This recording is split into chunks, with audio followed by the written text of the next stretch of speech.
ഏറ്റവും പ്രധാനപ്പെട്ട വാർത്ത കൊടകര കുഴൽപ്പണ കേസ് പേരുകളാണെങ്കിൽ കുഴപ്പമില്ല.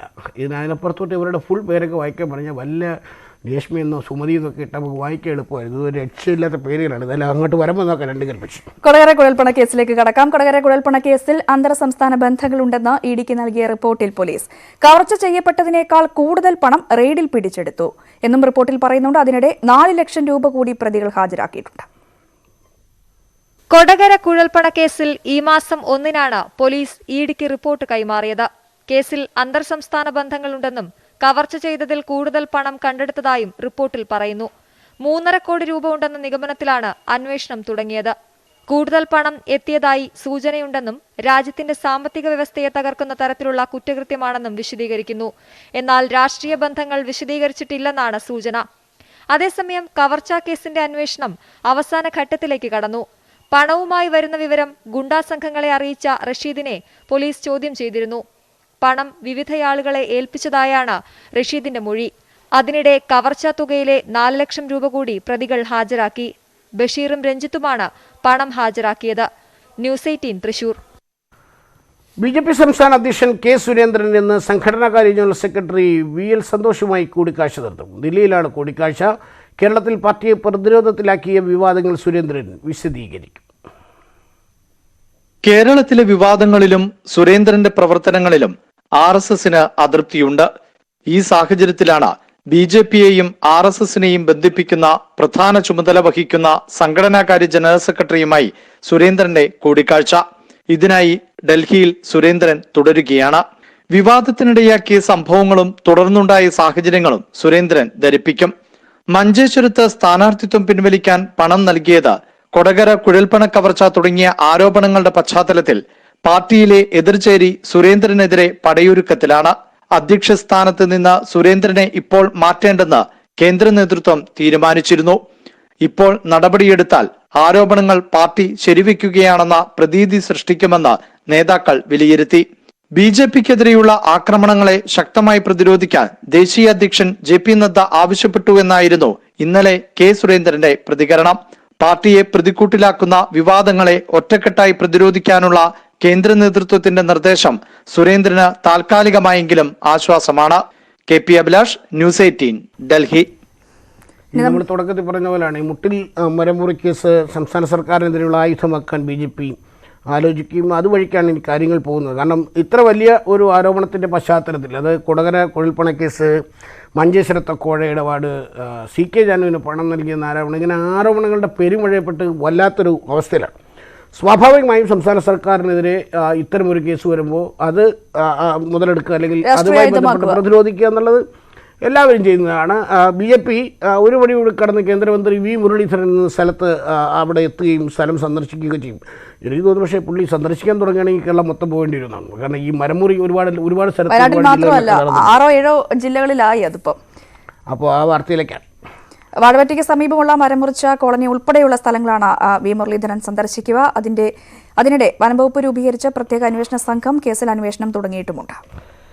വിനേഷാണ് വിവരങ്ങൾ വായിച്ചിരുന്നത്. Vinesh, good morning. നമുക്കറിയാം ഇതുമായി ബന്ധപ്പെട്ട് ഒരുപാട് വാർത്തകൾ വിനേഷ് പുറത്തു കൊണ്ടുവന്നതാണ് ന്യൂസ് 18-ലൂടെ. ഇതിൻ്റെ വേറൊരു പൊളിറ്റിക്കൽ ആംഗിളിലേക്കാണ് ഈ കാര്യങ്ങൾ മാറുന്നത് എന്നാണ് മനസ്സിലാക്കുന്നത്. BJP സംസ്ഥാന സർക്കാരിനെതിരെ ഇതൊരു ആയുധമാക്കാനുള്ള ഒരുക്കത്തിലാണ്. ഇന്നലെ തന്നെ കേന്ദ്ര വനം പരിസ്ഥിതി മന്ത്രി പ്രകാശ് ജാവദേക്കറിനെ V മുരളീധരൻ കാണുകയും വനമന്ത്രി ഇക്കാര്യത്തിൽ റിപ്പോർട്ട് തേടും എന്ന് V മുരളീധരൻ പറയുകയൊക്കെ ചെയ്തു. അവിടെ നിന്ന് അദ്ദേഹം നേരെ വരുന്നത് ഈ മരമുറി നടന്ന പ്രദേശങ്ങളിലേക്കാണ് എന്നുള്ളതാണ്. ഏതായാലും സംസ്ഥാന സർക്കാരിനെതിരെയുള്ള പൊളിറ്റിക്കൽ സ്റ്റേറ്റ്മെൻറ്റുകൾക്കൊക്കെ വളരെ സാധ്യതയുള്ള ഒരു ദിവസം, പ്രത്യേകിച്ച് BJP ഇത്തരം വിവാദങ്ങളിലാകപ്പെട്ട ഒരു പ്രതിരോധത്തിൽ നിൽക്കുന്ന സാഹചര്യം കൂടിയുണ്ട്. അതുകൊണ്ട് തന്നെ വളരെ ശക്തമായി ഈ വിഷയം സംസ്ഥാന സർക്കാരിനെതിരെ ഉയർത്തിക്കൊണ്ടുവരാനായിരിക്കും BJPയുടെ ശ്രമം. മുരളീധരൻ്റെ സന്ദർശനത്തിൻ്റെ വിശദവിവരങ്ങൾ എന്താണ്?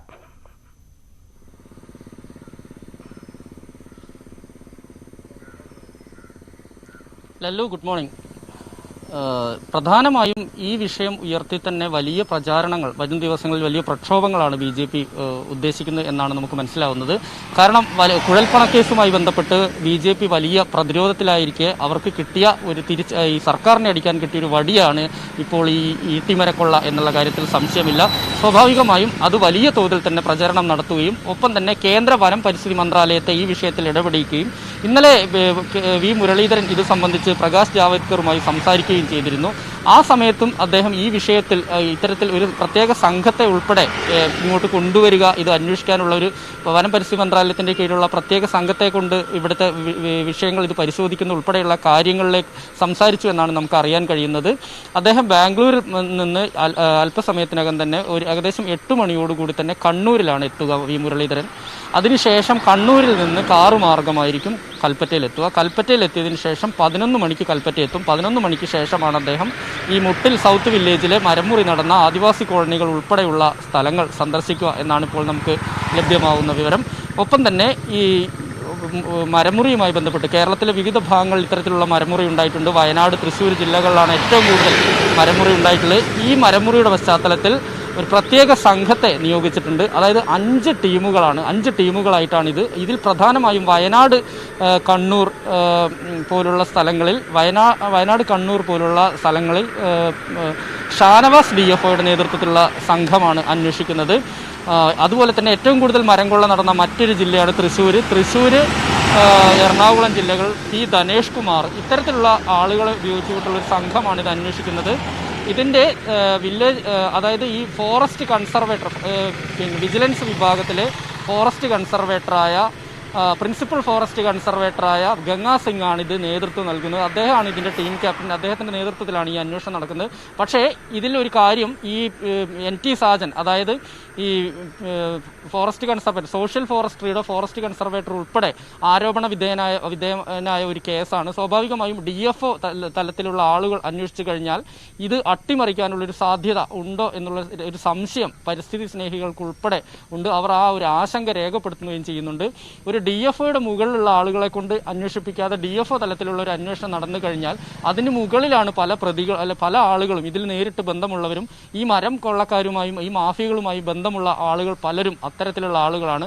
അതുകൊണ്ട് തന്നെ ഈ DFO തലത്തിലുള്ള ആളുകൾ അന്വേഷിച്ചു കഴിഞ്ഞാൽ ഇതിന് മുകളിലുള്ളവരെ കുറിച്ച് എങ്ങനെ റിപ്പോർട്ട് നൽകും എന്നതുൾപ്പെടെയുള്ള ഒരു ആശങ്ക പരിസ്ഥിതി പ്രവർത്തകർ പങ്കുവെക്കുന്നുണ്ട്. എന്തായാലും കേരളത്തിൽ, വയനാട്ടിൽ മാത്രമല്ല കേരളത്തിൻ്റെ പല ഭാഗങ്ങൾ ഇത്തരത്തിലുള്ള മരം കൊള്ള നടന്നു എന്നുള്ള കാര്യത്തിൽ സംശയമില്ല.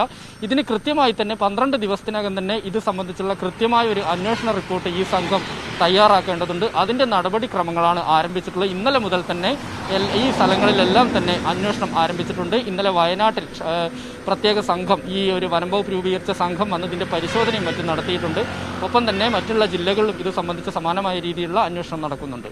വിദേശിൽ നിന്നിപ്പോൾ കേന്ദ്രമന്ത്രി വി മുരളീധരൻ സ്ഥലം സന്ദർശിക്കുന്നു. വിവാദമായ മുട്ടിൽ മരമുറിയുമായി ബന്ധപ്പെട്ട പ്രദേശങ്ങളെല്ലാം അദ്ദേഹം സന്ദർശിക്കുന്നു. കേന്ദ്ര വനമന്ത്രി ഇതുമായി ബന്ധപ്പെട്ട് റിപ്പോർട്ട് ചോദിക്കും എന്നും വി മുരളീധരൻ പറയുന്നുണ്ട്. ഇതിനപ്പുറത്തേക്ക് കേന്ദ്ര വനം പരിസ്ഥിതി മന്ത്രാലയത്തെ എത്തരത്തിലായിരിക്കും ഈ ഒരു വിഷയത്തിലേക്ക് കൊണ്ടുവരാൻ BJPയുടെ ശ്രമം? എങ്ങനെയാണ് നമുക്കത് മനസ്സിലാവുന്നത്?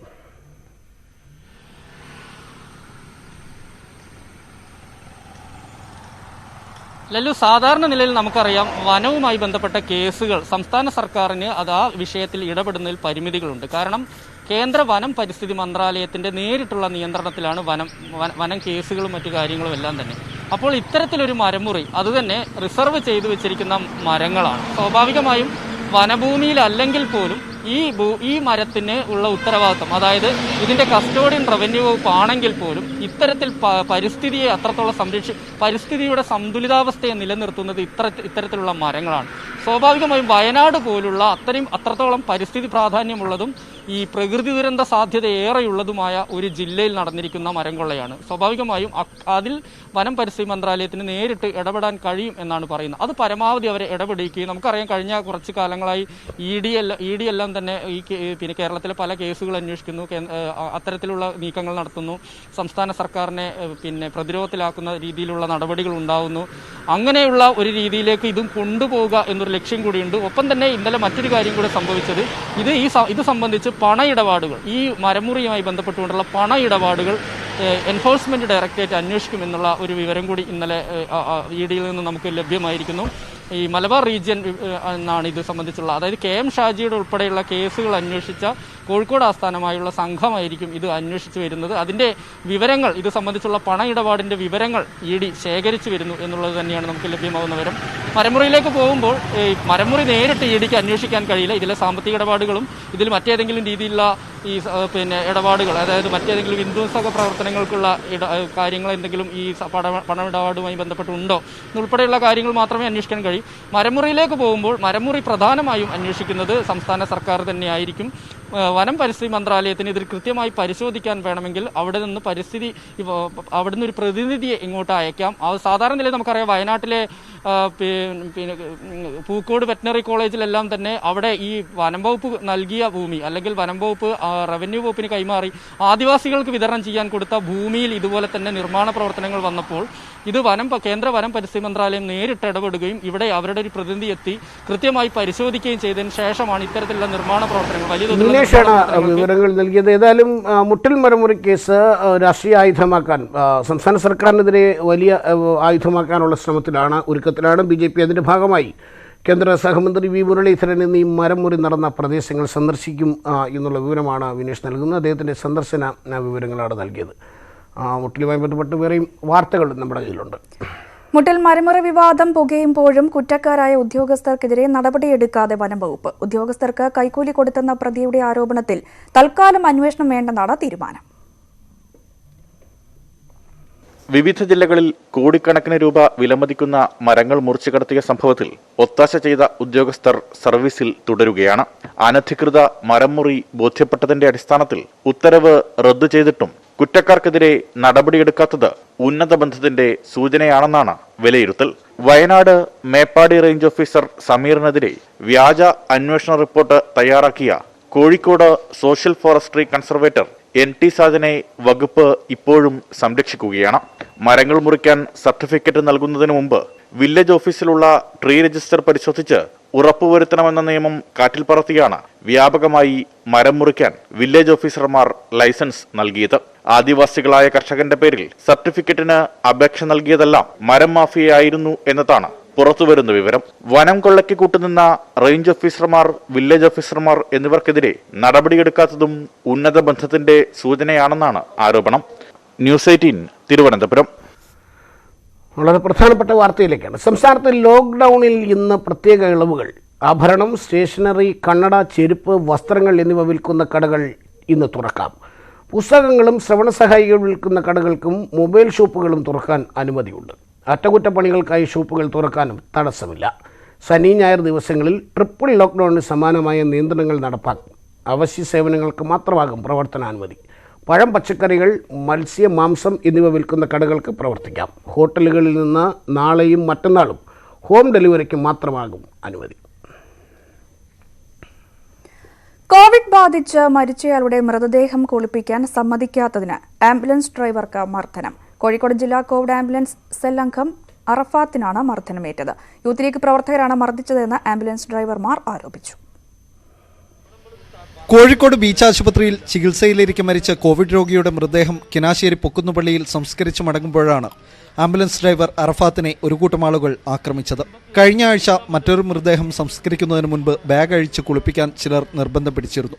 എന്നാൽ ഇത് പ്രോട്ടോകോൾ ലംഘനമായതുകൊണ്ട് അറഫാത്ത് തടഞ്ഞു. ഇതാണ് മർദ്ദന കാരണം. ഇവർ വൈറ്റ് ഗാർഡ് എന്ന് പറഞ്ഞിട്ടുള്ള ടീമാണ് ചെയ്യാൻ വരുന്നത്. ഇവര് കർമ്മങ്ങൾ ചെയ്യാൻ വേണ്ടി വന്നതാണോ? ഇല്ല, ഇവരാണ് ഇപ്പം കുളിപ്പിക്കുന്നതും കാര്യങ്ങളായിട്ട് നടക്കുകയാണ് ഇവർ. ബോഡി അത് പ്രോട്ടോകോൾ തെറ്റിച്ച് കുളിപ്പിക്കലും അതേമാതിരിയുള്ള ബോഡി പൊട്ടിച്ച് സാധാ പാക്കിങ്ങിൽ ചെയ്തിട്ട് കവറെടുക്കാൻ ചെയ്യലും അത് പറഞ്ഞതിനാണ് ഇപ്പോൾ അവരെല്ലാവരും കൂടി തല്ലുകയും ചെയ്യുന്നത്. മർദ്ദിച്ചു. കൈക്കും തോളിനും പരിക്കേറ്റ അറഫാത്ത് മെഡിക്കൽ കോളേജ് ആശുപത്രിയിൽ ചികിത്സയിലാണ്. യൂത്ത് ലീഗിന്റെ വൈറ്റ് ഗാർഡ് പ്രവർത്തകരാണ് മർദ്ദിച്ചതെന്ന് അറഫാത്ത് പറയുന്നു. മൃതദേഹങ്ങൾ കുളിപ്പിക്കാൻ അനുവദിക്കണമെന്ന് പലരും നിർബന്ധിക്കാറുണ്ട്. പ്രോട്ടോകോൾ ലംഘിച്ചാണ് ചിലയിടങ്ങളിൽ സംസ്കാരം നടത്തുന്നതെന്നും ആംബുലൻസ് ഡ്രൈവർമാർ പറയുന്നു. ഈ എല്ലാ പള്ളികൾക്കകത്തും കഫൻ ചെയ്യുന്നതിന് വേണ്ടി ഇതേപോലെയുള്ള സംഘടനകളുടെ ആളുകൾ യാതൊരുവിധ പ്രൊട്ടക്ഷനുമില്ലാതെ ഒരു ഗ്ലൗസ് മാത്രം ധരിച്ചുകൊണ്ട് ചെയ്യുന്ന സാഹചര്യമാണുള്ളത്. കഴിഞ്ഞ 2 ദിവസം മുന്നേ കാളിക്കാവ് ഒരു പള്ളിക്കകത്തേക്ക് ഒരു ബോഡി കൊണ്ടുപോയപ്പോൾ അവിടെ SKSSFന്റെ വളണ്ടിയർമാരാണ് ഈ മയ്യത്ത് കുളിപ്പിക്കുന്നതുമായിട്ട് ബന്ധപ്പെട്ടുകൊണ്ടുള്ളത്. വെറും ഗ്ലൗസ് മാത്രം ഇട്ടുകൊണ്ടാണ് അവർ ആ മയ്യത്ത് പൂർണ്ണമായും തുറന്നു വെച്ചുകൊണ്ട് കഫൻ ചെയ്തുകൊണ്ട് മുന്നോട്ട് പോകുന്നത്. ജില്ലാ കളക്ടർക്കും പോലീസിനും ആംബുലൻസ് ജീവനക്കാർ പരാതി നൽകിയിട്ടുണ്ട്. ന്യൂസ് 18 കോഴിക്കോട്. രാജ്യത്തെല്ലാവരും വാക്സിൻ എടുത്ത് കോവിഡിനെ പ്രതിരോധിക്കാൻ സജ്ജരാണെന്ന് ഉറപ്പാക്കാൻ നെറ്റ്വർക്ക് 18 പ്രതിജ്ഞാബദ്ധമാണ്. അതിനായുള്ള ബോധവൽക്കരണമാണ് ഫെഡറൽ ബാങ്കുമായി ചേർന്ന് നടത്തുന്ന സഞ്ജീവനി ക്യാമ്പയിൻ. ഹെൽത്ത് എക്സ്പെക്ടർ അപ്പോളോ 24/7 ഈ ദൗത്യത്തിൽ പങ്കാളിയാകുന്നു. കൂടുതൽ വിവരങ്ങൾക്ക് moneycontrol.com/sanjeevani എന്ന വെബ്സൈറ്റ് സന്ദർശിക്കുക.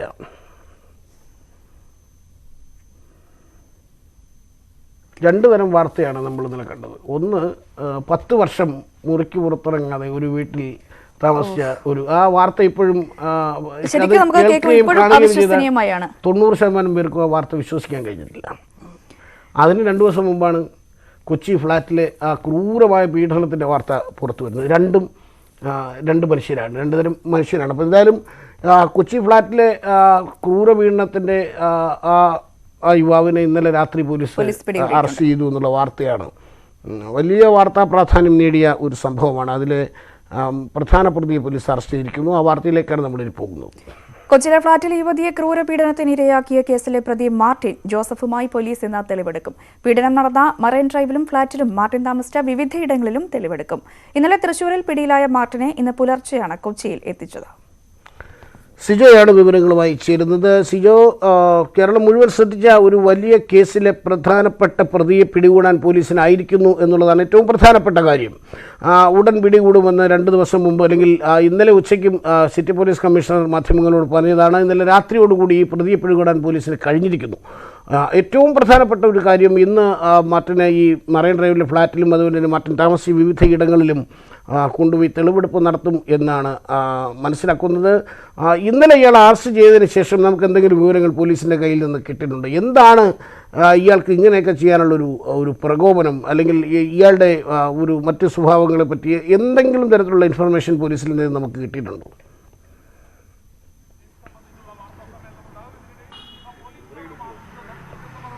ഇന്നലെ രാത്രി 8:30 തൃശ്ശൂർ മുണ്ടൂരിന് സമീപമുള്ള അയ്യൻകുന്നിൽ നിന്ന് ഇയാളെ കണ്ടെത്തുന്നത്. അതിനുശേഷം പോലീസ് ഇയാളെ മെഡിക്കൽ സ്റ്റേഷനിൽ എത്തിച്ച് അവിടെ നിന്ന് എത്തിക്കുകയായിരുന്നു. അതിനുശേഷം ആരോഗ്യ പരിശോധന നടത്തി പുലർച്ചെ 2 മണിയോടുകൂടിയാണ് ഞാനിപ്പോൾ നിൽക്കുന്ന സെൻട്രൽ പോലീസ് സ്റ്റേഷനിലേക്ക് എത്തിക്കുന്നത്. അതിനുശേഷം വിശദമായ ഒരു ചോദ്യം ചെയ്യൽ ഇതുവരെ നടന്നിട്ടില്ല. രാത്രി ഏറെയായി എന്നുള്ളത് കൊണ്ട് തന്നെ മാർട്ടിൻ ജോസഫിനെ ഇവിടെ എത്തിക്കുകയായിരുന്നു. നമ്മൾ രാവിലെ ഇവിടെ വന്നപ്പോൾ പോലീസുകാരോട് ചോദിച്ചപ്പോൾ പറഞ്ഞത് മാർട്ടിൻ ഉണർന്ന് വരുന്നുള്ളൂ എന്നാണ് പറഞ്ഞത്. എന്തായാലും ഇനി പ്രാഥമികഘട്ടം എന്ന നിലയിൽ ഇനി കൂടുതൽ ചോദ്യം ചെയ്യൽ ആവശ്യമാണ്. സിറ്റി പോലീസ് കമ്മീഷണർ ഉൾപ്പെടെ 7:45 ഈ സെൻട്രൽ സ്റ്റേഷനിലേക്ക് എത്തും. അതിനുശേഷമാവും അവരുടെ നേതൃത്വത്തിൽ ചോദ്യം ചെയ്യൽ ആരംഭിക്കുക. എന്തായാലും കോടതിയിൽ ഹാജരാക്കുന്നതിന് മുമ്പ് പ്രധാനപ്പെട്ട വിവരങ്ങൾ ഇയാളിൽ നിന്ന് തേടുക എന്ന് തന്നെയാണ് പോലീസ് ഉദ്ദേശിക്കുന്നത്. എന്തായാലും കേസുമായി ബന്ധപ്പെട്ട കൂടുതൽ വിവരങ്ങൾ പോലീസിന് ലഭ്യമായിട്ടുണ്ട് എന്നാണ് മനസ്സിലാക്കാൻ സാധിക്കുന്നത്. ഇക്കാര്യങ്ങൾ 8 മണിക്ക് സിറ്റി പോലീസ് കമ്മീഷണർ മാധ്യമങ്ങളോട് വ്യക്തമാക്കുകയും ചെയ്യും. എന്തായാലും ഈ കേസിൽ ഇനി പ്രധാനപ്പെട്ട കാര്യങ്ങൾ എന്ന് പറയുന്നത് യുവതി നൽകിയ പീഡന പരാതി, ആ പീഡനം നടന്ന കാര്യങ്ങളെക്കുറിച്ച് അന്വേഷിക്കുക. അതോടൊപ്പം തന്നെ 5 ലക്ഷം രൂപ വിവിധ തവണകളായി യുവതിയിൽ നിന്ന് ഇയാൾ തട്ടിയെടുത്തതായാണ് പോലീസിന് നൽകിയിരിക്കുന്ന പരാതി. മറ്റൊരു കാര്യം, ഇയാൾ വലിയ രീതിയിൽ ആഡംബര ജീവിതം നയിച്ചിരുന്നു എന്നുള്ള സംബന്ധിച്ച തെളിവുകൾ പോലീസിന് ലഭിച്ചിട്ടുണ്ട്. എറണാകുളത്ത് തന്നെ നിരവധി ഫ്ളാറ്റുകളിൽ ഇയാൾ താമസിച്ചിരുന്നു. അയാൾ പീഡനം നടത്തിയ ഫ്ളാറ്റുണ്ട്, ആ ഫ്ളാറ്റ് മറൈൻ ഡ്രൈവിലാണ്. അതോടൊപ്പം തന്നെ 2-3 ദിവസങ്ങൾക്ക് മുമ്പ് കഴിഞ്ഞ ചൊവ്വാഴ്ച ഇയാൾ കാക്കനാടുള്ള മറ്റൊരു ഫ്ളാറ്റിൽ വന്ന് പോവുകയും ചെയ്തിരുന്നു. അപ്പോൾ പോലീസിന് ലഭിച്ചിരിക്കുന്ന വിവരം എന്ന് പറയുന്നത് നഗരത്തിലെ തന്നെ വിവിധ ഇടങ്ങളിൽ ഇദ്ദേഹത്തിന് റൂമുകളുണ്ട്. അതോടൊപ്പം തന്നെ നിരവധി ആഡംബര വാഹനങ്ങൾക്കും ഇയാൾക്കുണ്ട്. പക്ഷേ ഇയാളുടെ സാമ്പത്തിക സ്രോതസ് എന്താണ്, ഇതിനുള്ള ഇയാളുടെ വരുമാനം എന്തെന്ന് സംബന്ധിച്ചോ ഒരു വ്യക്തതയുമില്ല. പോലീസ് നേരത്തെ തന്നെ പറഞ്ഞിരുന്നത് ഇയാൾ കുറേ ഗാംബ്ലിംഗ് അല്ലെങ്കിൽ ചൂതാട്ടത്തിലൊക്കെ ഏർപ്പെട്ടിരുന്നു, പലയിടങ്ങളിൽ നിന്നും ഫണ്ട് ശേഖരിക്കുകയും അത്തരം ഇല്ലീഗലായിട്ടുള്ള സാമ്പത്തിക ഇടപാടുകളിൽ വന്നിട്ടുണ്ടെന്നൊരു സംശയം പറയുകയും ചെയ്തിട്ടുണ്ട്. എന്തായാലും അക്കാര്യങ്ങളിൽ കൂടുതൽ വ്യക്തത വരണമെങ്കിൽ മാർട്ടിൻ ജോസഫിനെ വിശദമായി തന്നെ ചോദ്യം ചെയ്യേണ്ടതുണ്ട്. അതുകൊണ്ട് തന്നെയാണ് ഈ പീഡന പരാതിക്കൊപ്പം തന്നെ ഇയാളുടെ സാമ്പത്തിക സ്രോതസ്സിനെ കുറിച്ചും വിശദമായി പോലീസ് അന്വേഷിക്കുന്നത്. എന്തായാലും ഈ പ്രാഥമികമായ ചോദ്യം ചെയ്യലിന് ശേഷം അയാളെ ഇന്ന് രാവിലെ തന്നെ എറണാകുളത്തെ കോടതിയിൽ ഹാജരാക്കും. അതിനുശേഷം കൂടുതൽ ദിവസങ്ങൾ കസ്റ്റഡിയിൽ ആവശ്യപ്പെടാനാണ് തീരുമാനം. കസ്റ്റഡിയിൽ ആവശ്യപ്പെട്ടതിന് ശേഷമാണ് ഞാൻ ഈ പറഞ്ഞ കാര്യങ്ങൾക്ക് ഉൾപ്പെടെ വിശദമായ ചോദ്യം ചെയ്യൽ ഉണ്ടാകുക. മാത്രമല്ല ഇയാൾ ഈ യുവതി പരാതി നൽകിയതിന് പിന്നാലെ തന്നെ എറണാകുളം സ്വദേശിയായ മറ്റൊരു യുവതി കൂടി ഇയാൾ ലൈംഗികമായി പീഡിപ്പിച്ചു എന്ന് ചൂണ്ടിക്കാണിച്ചുകൊണ്ട് പരാതി നൽകിയിരുന്നു.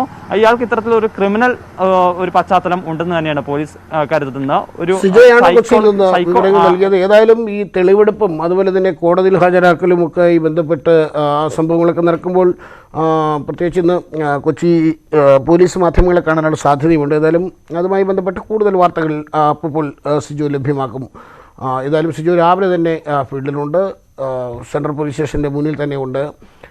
ആ വാർത്തയിലേക്ക് നമുക്ക് അതിൻ്റെ നടപടിക്രമങ്ങൾ പുരോഗമിക്കുന്നതനുസരിച്ച് തിരിച്ചു വരാൻ. ഇപ്പോൾ മറ്റൊരു സംഭവത്തിലേക്ക്, മൈനോറിറ്റി കോൺഗ്രസ് മുൻ സംസ്ഥാന കോർഡിനേറ്റർക്കെതിരെ ലൈംഗിക പീഡന പരാതി. അബോധാവസ്ഥയിലാക്കി പീഡനം നടത്തി നഗ്ന ദൃശ്യങ്ങൾ പകർത്തി ഭീഷണിപ്പെടുത്തുന്നതായാണ് പരാതി. ഇരിങ്ങാലക്കുട സ്വദേശിയുടെ പരാതിയിൽ നോർത്ത് പോലീസ് കേസെടുത്തു. ബംഗളൂരുവിൽ IT ജീവനക്കാരിയായ ഇരിങ്ങാലക്കുട സ്വദേശിനി 2018 കൊച്ചിയിലെത്തിയത്. ബൊട്ടീക്ക് ഉടമയായ ഇവർ വിവാഹമോചനം നേടിയ ശേഷം പുനർവിവാഹത്തിന് വിവാഹ വെബ്സൈറ്റിൽ പരസ്യം നൽകി.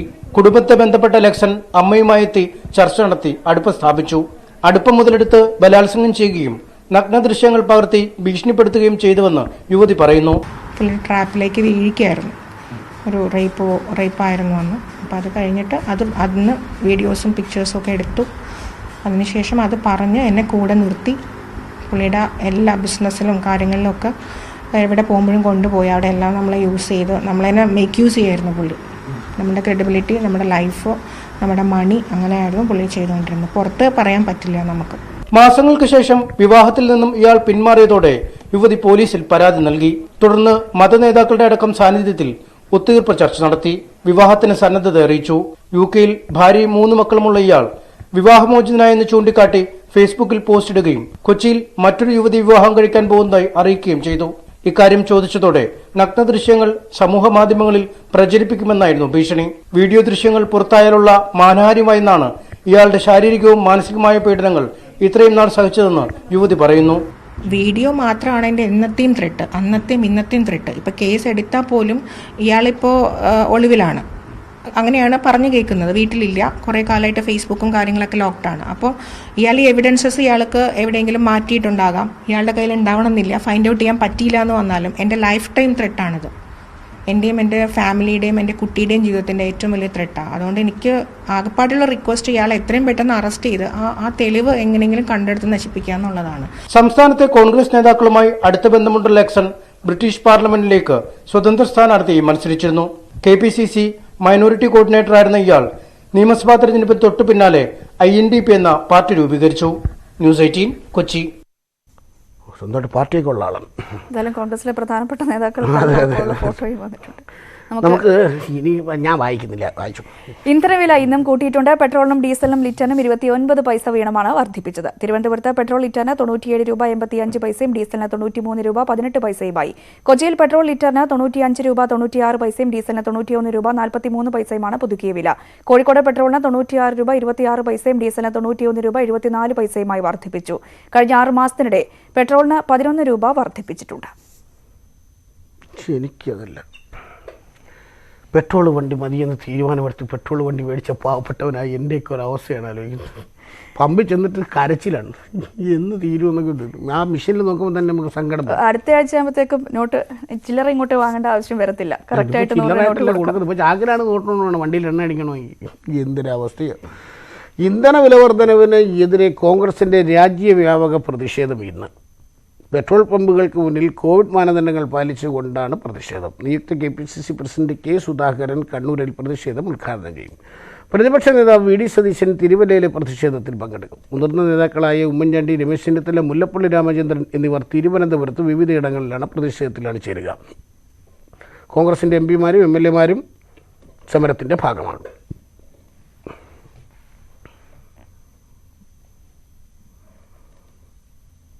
ഉദ്ഘാടന മത്സരം ഇറ്റലിയും തുർക്കിയും തമ്മിലാണ്. രാത്രി 12:30 മുതലാണ് പോരാട്ടം. കടലാസിൽ ഇറ്റലിക്കാണ് മുൻതൂക്കമെങ്കിലും ആരെയും തോൽപ്പിക്കാൻ കെൽപ്പുണ്ട് യുവ തുർക്കികൾക്ക്. കഴിഞ്ഞ ലോകകപ്പിന് യോഗ്യത നേടാനായില്ല അസൂറിപ്പടയ്ക്ക്. അതവർക്ക് താങ്ങാനാകാത്ത നോവാണ് ഏൽപ്പിച്ചത്. തിരിച്ചു വന്നേ തീരൂ എന്ന തീരുമാനത്തിൽ അവർ അപ്പാടെ മാറി. ഇക്കുറി യോഗ്യതാ മത്സരങ്ങളിൽ 10-ൽ 10 ജയിച്ചാണ് ഇറ്റലിയുടെ വരവ്. എക്കാലത്തെയും പോലെ പ്രതിരോധം തന്നെ കരുത്ത്. ചില്ലീനി നയിക്കുന്ന പ്രതിരോധത്തിൽ ബുനൂച്ചിയുമുണ്ട് കൂട്ടിന്. മധ്യനിരയിൽ ലോറൻസോ പെല്ലഗ്രിനിയും ജോർജീഞ്ഞയുമുണ്ട്. ആന്ദ്രേ ബെലോട്ടിയും ബെരാർഡിയും ബെർണാഷിയും മുന്നേറ്റത്തിൽ വിസ്മയങ്ങൾ നെയ്യാൻ കരുത്തുള്ളവരാണ്.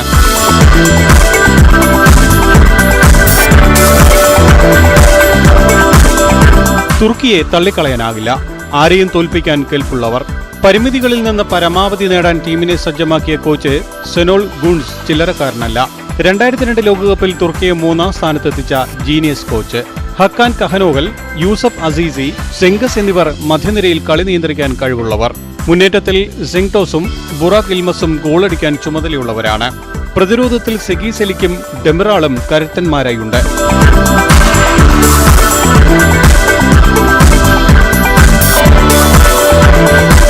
ആര് ജയിച്ചാലും തീപാറുന്ന പോരാട്ടം ഉറപ്പാണ്.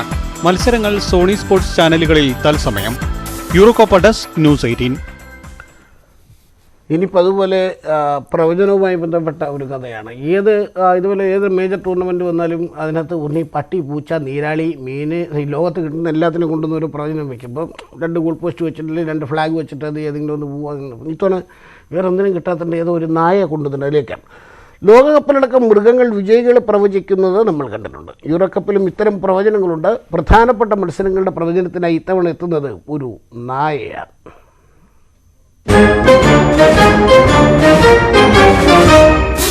2018 ലോകകപ്പ് മത്സരങ്ങൾ കൃത്യമായി പ്രവചിച്ചിരുന്ന ദ സൈസിക് സോസേജ് എന്ന നായയാണ് യൂറോയിലെ മത്സരങ്ങൾ പ്രവചിക്കുന്നത്.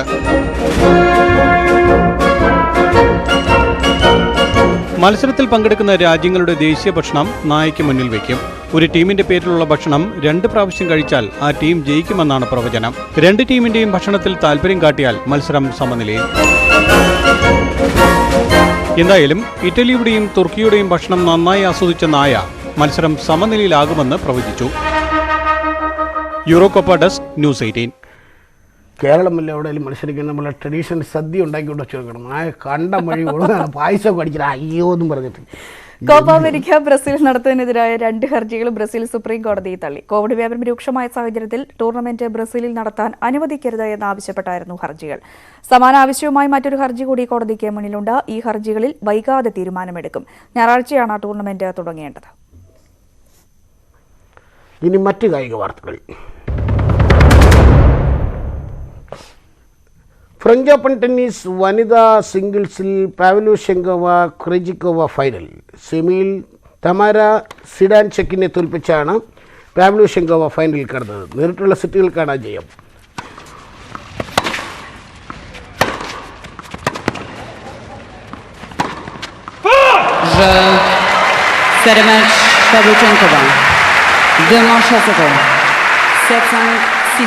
ഗ്രീസിന്റെ മരിയ സക്കാരിയെയാണ് ചെക്ക് റിപ്പബ്ലിക്കിന്റെ ബാർബോറ ക്രെജിക്കോവ സെമിയിൽ കീഴടക്കിയത്. 3 സെറ്റ് നീണ്ട പോരാട്ടത്തിലാണ് ക്രെജിക്കോവയുടെ ജയം. സ്കോർ 7-5, 4-6, 9-7.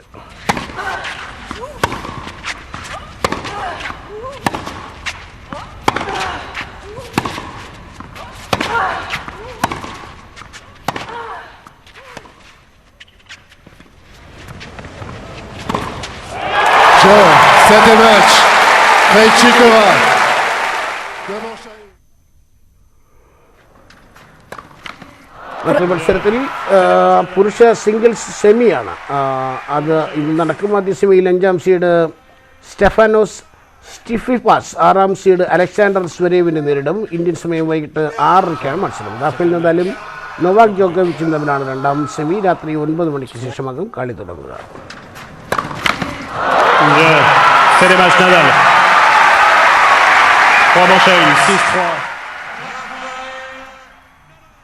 ഈ പേരിട്ട മനുഷ്യരല്ല, പേരിട്ട മനുഷ്യർ നമുക്കൊന്നും ചെയ്യാൻ പറ്റത്തില്ല. പക്ഷെ അതിർത്തി ഈ ടെക്സ്റ്റാക്കി പ്രോംപ്റ്റർ ഇട്ട് തരുന്നവരാണ് ആദ്യം. 2 പേര് മറ്റേ ആ 2ാമത്തെ പേര് വെച്ചൊക്കെ വായിക്കാൻ തന്നെ എളുപ്പമാണ്.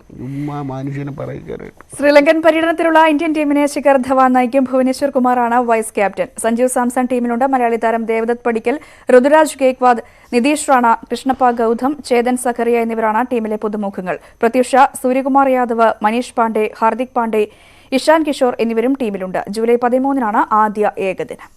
നല്ല രസമുള്ള സ്റ്റോറികളാണ്, ഭയങ്കര ഇമ്പ്രസീവാണ്. ആളുകൾ കാണുന്നവർക്ക് പ്രചോദനം ഉണ്ടാകുന്ന ചില സംഭവങ്ങളാണ്. അതിൽ ആദ്യത്തെ കഥയിലേക്കാണ്. സ്ത്രീകൾക്കാകെ മാതൃകയായ ഒരു പെൺകുട്ടി കോട്ടയത്തുണ്ട്. മറ്റുള്ളവരുടെ പരിഹാസങ്ങളെ നേരിട്ട് കരുത്ത് കാട്ടിയ ഒരു പെൺകുട്ടി. ഒരുപാട് പേർക്ക് ഇവൾ പ്രേരണയാകുമെന്ന ഉറപ്പാണ്.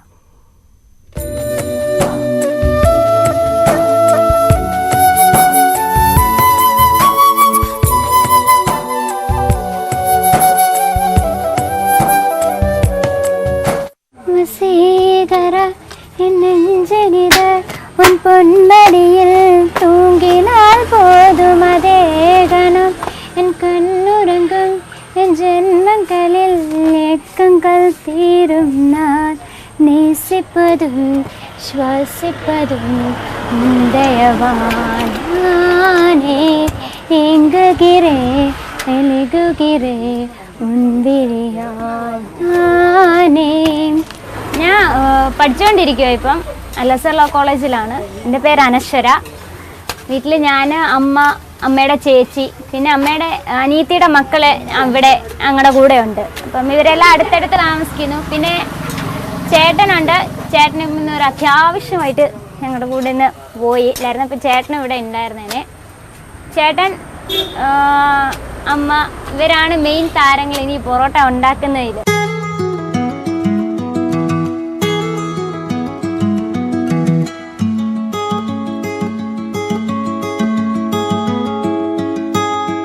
ഇത് സത്യം പറഞ്ഞാൽ ഞാൻ കുഞ്ഞിലെ മുതൽ ഒരു 13 വർഷത്തോളമായിട്ട് ഇത് ചെയ്തു പോകുന്ന കാര്യം. അമ്മയുടെ ആങ്ങളമാരായിട്ട് തുടങ്ങിയത് ഇങ്ങനെ തുടർന്നു കൊണ്ടേ ഇരിക്കുന്നു, ഓരോരുത്തരായിട്ട്. ഇപ്പം ഞാൻ കഴിഞ്ഞ് കഴിഞ്ഞാലും അനിയത്തിമാർ അവർ 2 പേരുണ്ട്. ആ 2 പേരും നന്നായിട്ട് പൊറോട്ടയ്ക്ക്. അപ്പം ചേട്ടൻ, അമ്മ, പിള്ളേരെല്ലാവരും. അല്ലാതെ ഒരു ഇത് തൊഴിലായിട്ടെന്നല്ല, നമ്മുടെ ഒരു ഉപജീവനം എന്ന് മാത്രം പറയാം.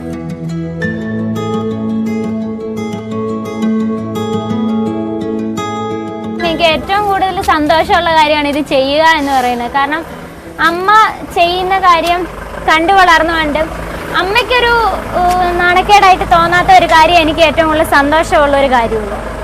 അതുകൊണ്ട് ഇനി ഭയങ്കര ഹാപ്പിയാണ് അതിൽ.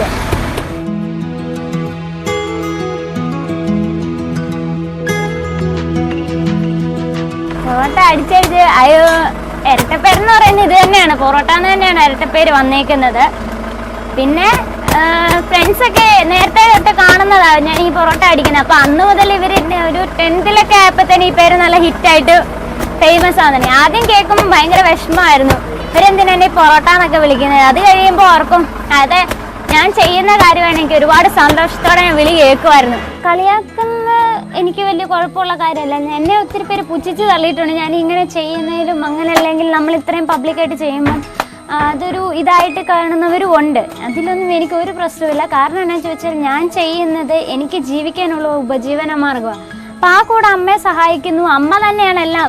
കാരണം ഇത്രയും വർഷക്കാലത്തിനിടയ്ക്ക് അമ്മ ചെയ്ത് കൂട്ടിയ എന്താ പറയുക കഠിന പ്രയത്നങ്ങൾക്കൊന്നും ആയിട്ടില്ല. ഞാൻ അത്രയും കഷ്ടപ്പാടൊന്നും അനുഭവിച്ചിട്ടില്ലേലും അമ്മ ആ ഒരു കഷ്ടപ്പാട് തരാൻ അറിയിച്ചിട്ടില്ല. സോ എനിക്ക് എല്ലാവരോടും ഒരു കാര്യം പറയാനുള്ളൂ, നിങ്ങളെ കണ്ടെത്തിയിട്ട് നിങ്ങൾ ആരാണെന്ന് മറ്റുള്ളവരുടെ മുന്നിൽ പ്രകടിപ്പിക്കുക. അല്ലാതെ മറ്റൊരാളെ കണ്ടു പഠിക്കുക എന്ന് പറയുന്നതിനേക്കാൾ ഉപരി നിങ്ങൾ ആരാ എന്ന് കണ്ടെത്തി നിങ്ങളെ കണ്ടെത്തി സ്വയം മറ്റുള്ളവർക്ക് മുന്നിൽ ഞാനൊരു ലോയറായി കഴിഞ്ഞാൽ അതൊക്കെ ഏകദേശം സോൾവ് ആക്കാമെന്നുള്ളൊരു രീതിയിലാണ് മുന്നോട്ട് വന്നത്. പിന്നെ അമ്മയുടെ ചേച്ചിക്ക് ഭയങ്കര ആഗ്രഹമാണ് ഞാൻ ലോ പഠിക്കുന്നതിൽ. അങ്ങനെ ചിറ്റയെ കൊണ്ട് ചേർത്തു, ലോ പഠിച്ചു. ഇപ്പം എന്താ പറയുക, അടുത്ത ലക്ഷ്യം വെച്ചാൽ എനിക്ക് LLM എടുക്കണം. നന്നായി പഠിച്ചൊരു നല്ലൊരു പൊസിഷനിൽ എത്തിയതിന് ശേഷം അമ്മയുടെയും ചിറ്റയുടെയൊക്കെ കഷ്ടപ്പാട് തീർക്കുക. പിന്നെ ഇവർ പിള്ളേരുടെ ആഗ്രഹം എന്നാണോ അതനുസരിച്ച് അവരെ മുന്നോട്ട് കൊണ്ടുവരിക. അവർക്ക് ഒരുപാട് ലക്ഷ്യം അല്ലെങ്കിൽ അവരുടെ ഉള്ളിൽ ഒരുപാട് കലകൾ ഉറങ്ങിക്കിടപ്പുണ്ട്. എനിക്കത് മുന്നോട്ട് കൊണ്ടുവരണമെന്ന് ആഗ്രഹമുണ്ട്.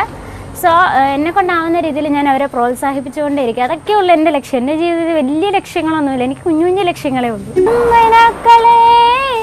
കുഞ്ചുമ്മനക്കളെ இந்த குறுகேற்ற எங்க கூடங்க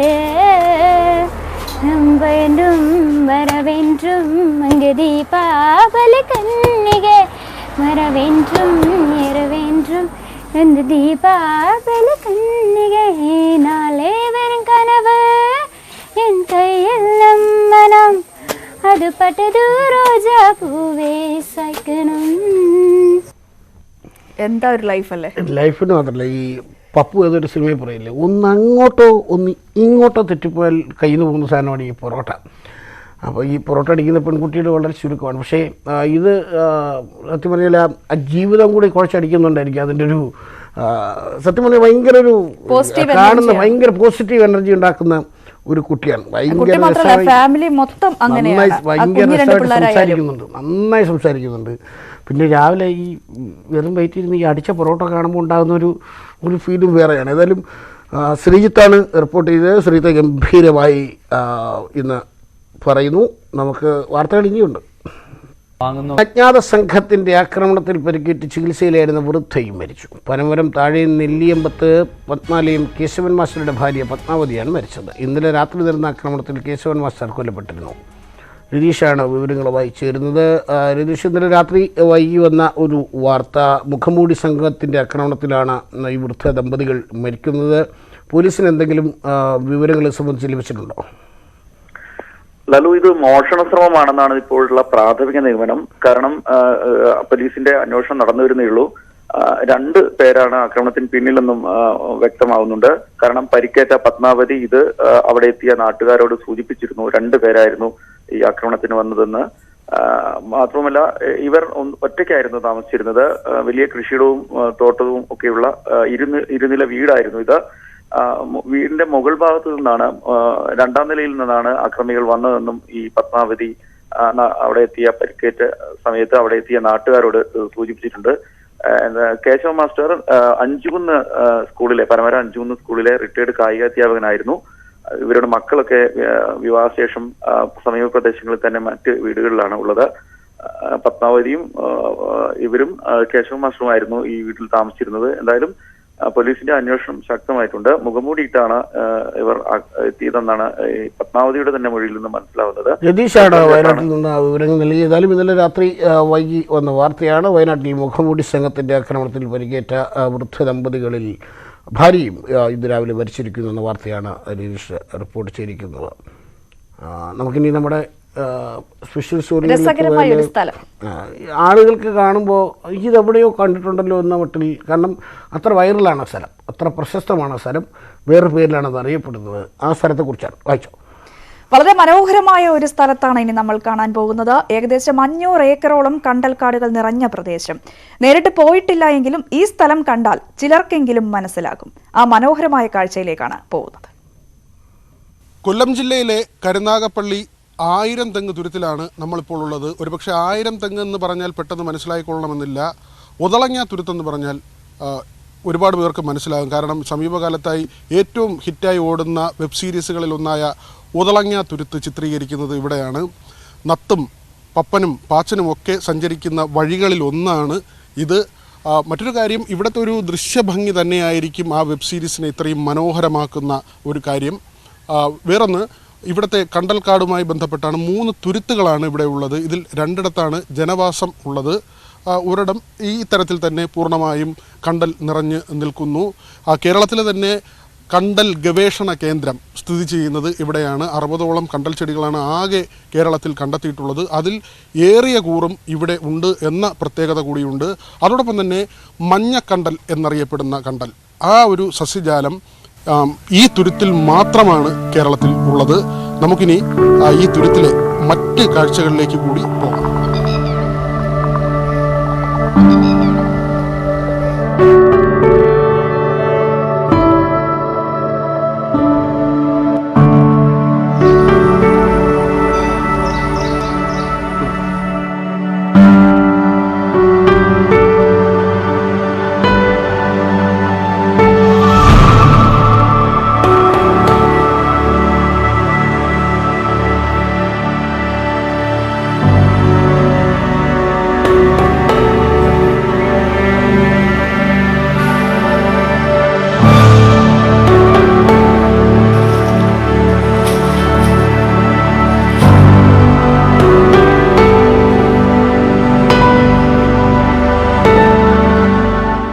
ആയിരംതങ്ങ് തുരുത്തിൽ പ്രധാനപ്പെട്ട ഒരു സ്ഥാപനം പ്രവർത്തിക്കുന്നുണ്ട്, സർക്കാരിന് കീഴിലുള്ള മത്സ്യ ഗവേഷണ കേന്ദ്രം. എടുത്തു പറയേണ്ട ഒരു കാര്യം, ഉൾനാടൻ മത്സ്യസമ്പത്തിൻ്റെ ഗവേഷണവും അതോടൊപ്പം തന്നെ അതുമായി ബന്ധപ്പെട്ട് പ്രവർത്തിക്കുന്നവർക്കുള്ള മാർഗനിർദ്ദേശങ്ങളുമാണ് ഈ ഗവേഷണ കേന്ദ്രത്തിൽ നിന്ന് നൽകുന്നത്. നമുക്കറിയാം, ഇപ്പോൾ മത്സ്യകൃഷി എന്ന് പറയുന്നത് ഒരുപാട് ആളുകൾ ചെയ്യുന്നൊരു കാര്യമാണ്. നല്ല രീതിയിൽ ചെയ്താൽ മികച്ച ലാഭം ഉണ്ടാക്കാൻ കഴിയുന്ന ഒരു കാര്യമാണ്. അതുകൊണ്ട് തന്നെ നമ്മുടെ ഈ വീട്ടുവളപ്പിലും അല്ലെങ്കിൽ പറമ്പിലുമൊക്കെ കുളങ്ങളിലും മറ്റ് ജലാശയങ്ങളിലും നമ്മൾ മത്സ്യം വളർത്തുമ്പോൾ അത് ഏത് തരത്തിലാകണം, അതിന് ശാസ്ത്രീയമായി അവലംബിക്കേണ്ട രീതികൾ ഏതൊക്കെയാണ് എന്ന കാര്യങ്ങളൊക്കെ തന്നെയും ഈ ഗവേഷണ കേന്ദ്രത്തിൽ നിന്ന് സാധാരണ ജനങ്ങൾക്ക് ലഭിക്കും. അതോടൊപ്പം തന്നെ നിരവധി വിദ്യാർത്ഥികൾ ഇവിടെ പഠിക്കുന്നുമുണ്ട്. മറ്റൊന്ന്, കടൽ മത്സ്യങ്ങളുടെ ഗവേഷണം കൂടി ഇവിടെ നടക്കുന്നുണ്ട്. അങ്ങനെ തുരുത്തിനെ സംബന്ധിച്ച് ഒരു പ്രധാനപ്പെട്ട കേന്ദ്രം എന്ന് പറയാവുന്ന ഇടമാണ് ഈ മത്സ്യ ഗവേഷണ കേന്ദ്രം.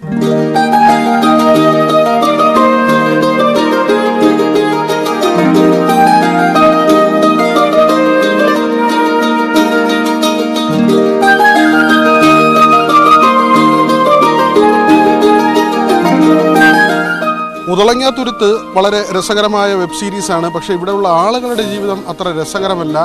ഒന്നാമത്തെ കാര്യം, നമ്മൾ ഈ മുതലങ്ങാത്തുരുത്ത് എന്ന് പറയുന്നത് തന്നെ ഒരു സാങ്കല്പിക പേരാണ്. അങ്ങനെ ഒരു തുരുത്ത് ഇവിടെ ഇല്ല. ഇവിടുത്തെ തുരുത്തുകളിലൊന്നും തന്നെ ഈ ഉതളങ്ങ എന്ന് പറയുന്ന ചെടിയും വളരുന്നില്ല. ജനങ്ങളുടെ കാര്യത്തിലേക്ക് വന്നു കഴിഞ്ഞാൽ നമ്മളിപ്പോൾ ഈ നിൽക്കുന്നത് TM തുരുത്തിലേക്കുള്ള പാലമാണ്. പിറകിൽ കാണുന്നത് കൊല്ലം ജില്ലയുടെ ഭാഗമാണ്. ഈ പാലം കടന്ന് നമ്മൾ ചെന്നിറങ്ങുന്നതാകട്ടെ ആലപ്പുഴ ജില്ലയുടെ ഭാഗത്തേക്കും. വീടുകളിലുള്ളവർക്ക് പുറത്തേക്കൊക്കെ പോകണമെങ്കിൽ വള്ളം ആണ് ഏക ആശ്രയമായുള്ളത്. മറ്റ് വലിയ പാലങ്ങളോ മറ്റ് സംവിധാനങ്ങളോ ഒന്നും തന്നെ ഇല്ല. വലിയ ബുദ്ധിമുട്ടാണ് ഇവിടെയുള്ള കുടുംബങ്ങൾ അനുഭവിക്കുന്നതും. ഇപ്പോൾ ഈ തുരുത്തിലെ ഒരു നിവാസിയാണ് ഈ വരുന്നതെന്ന് തോന്നുന്നു. ചേച്ചി, ഇവിടെ ഈ നമുക്ക് നടന്നു പോകാനുള്ള പ്രയാസമുണ്ടോ? വാഹനങ്ങളൊന്നും വരത്തില്ല. ഈ ഒരു പാലം തന്നെ ഒടിഞ്ഞു കിടക്കുക. വെള്ളപ്പൊക്കവും മഴയും വന്നാൽ ഞങ്ങൾ വെള്ളത്തിലായി പോവുക. ആരും ഒരു ഇതും തരുന്നില്ല. ഒരാനുകൂല്യങ്ങളാകട്ടെ വന്ന് തിരക്കിയാകട്ടെ ഒന്നുമില്ല. വോട്ട് വരുമ്പോൾ വോട്ട് ആണെന്ന് പറഞ്ഞ് വോട്ടിന് വരും. ഞങ്ങൾ പോയി വോട്ട് ചെയ്യും. ഇത്രയൊക്കെ ഞങ്ങൾ അനുഭവിക്കുവാകണം. കുടിവെള്ളമുണ്ട്. അല്ലാതെ ഞങ്ങൾക്ക് യാതൊരു ആനുകൂല്യങ്ങളും ഇവിടെ ലഭിക്കുന്നില്ല. എത്ര കുടുംബങ്ങളാണ് ഈ ഭാഗത്തുള്ളത്? 40-45 കുടുംബങ്ങളുണ്ട്. പൊടി കുഞ്ഞുങ്ങളായാലും പിന്നെ വയസ്സ് ചെന്നവരായാലും അവരെ എല്ലാം ഞങ്ങൾ പൊക്കി തോളെ വെച്ച അക്കരെ ഇറക്കുന്നത് ആണുങ്ങൾ. ഈ സ്ഥലം ഇപ്പോൾ ഈ TV-യിലൊക്കെ വന്നിട്ടേ ഭയങ്കര ഫേമസ് ആയിട്ടുണ്ട്. നിങ്ങളുടെ നാട് ഫേമസ് ആണ്. അപ്പോൾ അതിലെന്താ? പക്ഷെ ഞങ്ങൾക്ക് ഫലമൊന്നും ഇല്ലല്ലോ. ഞങ്ങളിങ്ങനെ കിടന്ന് അനുഭവിക്കുക. ഒരു ടൂറിസത്തിന് സാധ്യതയുള്ള പ്രദേശമാണ് ആയിരംതങ്ങ് തുരുത്ത്. അതുകൊണ്ട് തന്നെ ഇതിനൊരു പ്രത്യേക പരിഗണന കഴിഞ്ഞ ബജറ്റിൽ ധനമന്ത്രി കൊല്ലം ജില്ലയിലെ വിവിധ പ്രദേശങ്ങൾ കേന്ദ്രീകരിച്ചുകൊണ്ടൊരു സർക്യൂട്ട് പ്രഖ്യാപിച്ചിരുന്നു. അതിൽ ഉൾപ്പെടുത്തിയില്ലെങ്കിൽ പോലും മറ്റൊരു പദ്ധതിയായി ഇവിടെ ഒരു ടൂറിസം പ്രഖ്യാപനം ഉണ്ടായാൽ അത് ഈ നാടിൻ്റെ തന്നെ ആകെ വളർച്ചയ്ക്ക് സഹായകമാകും. ഗോപു നീണ്ടകര, വിഷ്ണു, ഷിജു ചവറ എന്നിവർക്കൊപ്പം BV വിനോദ്, ന്യൂസ് 18 കൊല്ലം. ഉതളങ്ങ കണ്ടിട്ടുണ്ടോ? ഇല്ല, ഞാൻ സീരീസ് കേട്ടിട്ടുണ്ട്. പക്ഷെ കഴിക്കാൻ നല്ലതാട്ടോ. പക്ഷെ ഈ നല്ല മനോഹരമായ കാഴ്ചകൾ അവിടുത്തെ ജീവിതം ഈ പറഞ്ഞ പോലെ അവരുടെ പുറത്തുനിന്ന് കാണുന്ന ഒരു സൗന്ദര്യം അവരുടെ ജീവിതത്തിനില്ല എന്നല്ല. അത് കൊല്ലം ജില്ലയുടെ അവിടെയുള്ള ഒരുപാട് തുരുത്തുകളുള്ള സ്ഥലമാണ്. 2-3 ദിവസം നമുക്ക് പോയി നിന്ന് കാണാനും രസിക്കാനും ഒക്കെ നല്ല രസമായിരിക്കും. പക്ഷെ അവിടെ സ്ഥിരമായിട്ട് ജീവിക്കുന്നവരുടെ അവസ്ഥ അത് ഭീകരമാണ്. അവർ പറഞ്ഞ പോലെ എല്ലാ തെരഞ്ഞെടുപ്പ് കാലത്തും കുറെ വാഗ്ദാനങ്ങളുമായിട്ട് പാർട്ടിക്കാരൊക്കെ എത്തും. പക്ഷെ തെരഞ്ഞെടുപ്പ് കഴിയുന്നതോടെ ഞങ്ങളെ മറക്കുന്ന സാഹചര്യം. വാർത്തകൾക്കും വിശദാംശങ്ങൾക്കും മലയാളം.news18.com